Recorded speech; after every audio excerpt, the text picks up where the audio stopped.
প্রেম যে মানে না ধর্ম ও বর্ণ, তার এক অনন্য দৃষ্টান্ত স্থাপন করেছেন কলিরানী খাঁ ও রুহুল আমিন। দুজনে ভিন্ন ধর্মের হলেও ভালোবাসার টানে প্রেমিককে পেতে কলিরানী নিজের ধর্ম পরিবর্তন করে মুসলিম হয়েছেন। পরিবর্তন করে নিজের নাম রাখেন রায়হানা। গত 1 জুলাই রুহুল আমিনকে বিয়ে করে সংসার শুরু করেন, কিন্তু তাতেও বাধা। আল্লাহরে পাইবার লেগে বিয়ে হইছে, এই ছেলেরে পাইবার লেগে ও আল্লাহর ধর্ম অবলম্বন করছে। বিয়ের 6 দিন যেতে না যেতেই গেল 6 জুলাই শনিবার গভীর রাতে স্থানীয়দের মতামতের ভিত্তিতে পরিবারের কাছে বুঝিয়ে দেওয়া হয় রায়হানাকে। পরে তাকে জোরপূর্বক আটকিয়ে রাখা হয়েছে বলে অভিযোগ করেন তার স্বামী রুহুল আমিন। এমনকি রায়হানাকে ঘটনাস্থলে মারধরের অভিযোগে রুহুল আমিন ধামরাই থানায় 4 জনের নাম উল্লেখ করে এবং 7 থেকে 8 জনকে অজ্ঞাতনামা আসামি করে একটি লিখিত অভিযোগ করেন। আমি ধর্ম চেঞ্জ করছি, তারপর ওর সাথে মানে ধর্মের বিষয় নিয়ে কথা বলছি।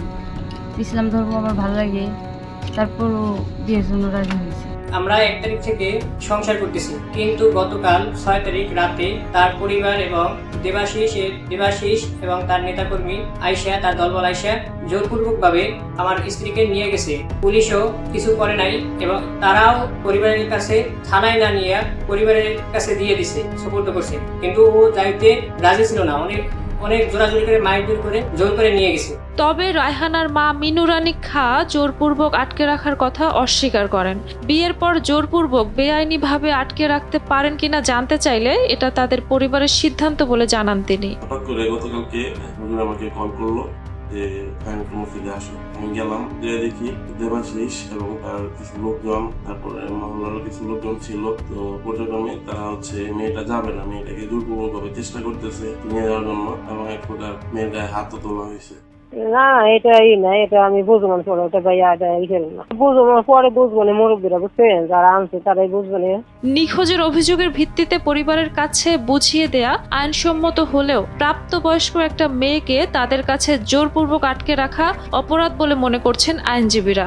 ভয় পেতে দেখা এটা অপরাধ, তবে নিয়ে যাওয়াটা অপরাধ না, যেহেতু তাদের মেয়েকে তারা বুঝতো না যে সে ধর্মান্তরিত হয়েছে, এই কারণে তারা তাদের সন্তানকে খুঁজে পাচ্ছে না, এজন্য একটা নিখোঁজ ডায়েরি করছে। এখন যেহেতু খুঁজে পেয়েছে, তারা জেনে গেছে, এখন তারা আটকে রাখতে পারে না, এখন তারা আটকে রাখে এটা অপরাধ। আর এটা হচ্ছে যে যেহেতু তারা আটকে রাখছে, এই ক্ষেত্রে রুহুল আমিন যদি চাই, আমাদের কোর্টে আছে নির্বাহী আদালতে 100 ধারায় একটা মামলা করা যাবে।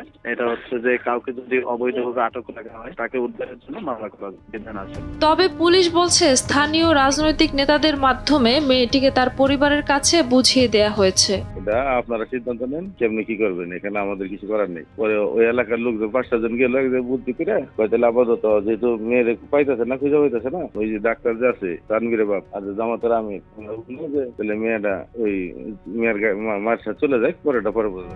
বিষয়টির সুষ্ঠু সমাধান চান ভুক্তভোগীরা। ঝুমা মৃধা, বৈশাখী সংবাদ। পাইবার লেগে ও আল্লাহর ধর্ম অবলম্বন